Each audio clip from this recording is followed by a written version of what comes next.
Good morning to you. Welcome back to the Today Show. Just a note for the Treasurer and Government preparing this year's budget due on the second Tuesday in May. Just have a quick glance at the Chinese trade numbers out yesterday. They show a surprise drop into deficit. Now, for the first time in 3 years, China is importing more stuff than it's exporting. Now, some of this is down to the timing of the Lunar New Year festivities, which always see a big increase in consumption and therefore imports. The February deficit of $9.1 billion came as imports surged by 38% compared with a year ago. Most of it is because of the big increase in commodity prices, coal, iron ore and coal. And that's where we come in. China's our largest trading partner and because of commodities is one of the countries that we run a massive trade surplus with. Last financial year, we exported $75 billion worth of goods to China. Half of it, $38 billion worth, was iron ore. The next closest thing was coal, $5.5 billion, and gold, $3.5 billion. So that gives you some idea just how important iron ore really is. We imported $61 billion worth of goods from China,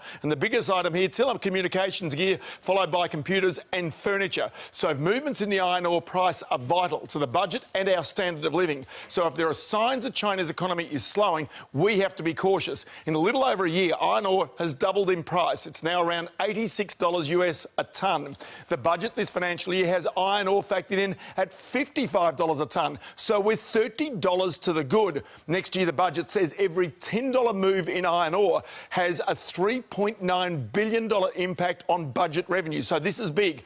Now, Scott Morrison says he won't do what previous treasurers have done and assume the price will go on forever and then spend accordingly. Now, that's honourable because politically it would be tempting to make the budget look better than it really might be.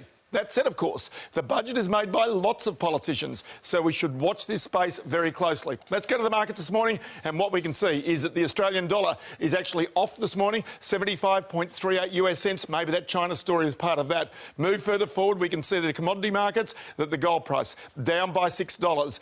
Then we go to the Dow Jones index of US shares, off by 26 points. And then let's go now to entertainment news with Richard Wilkins.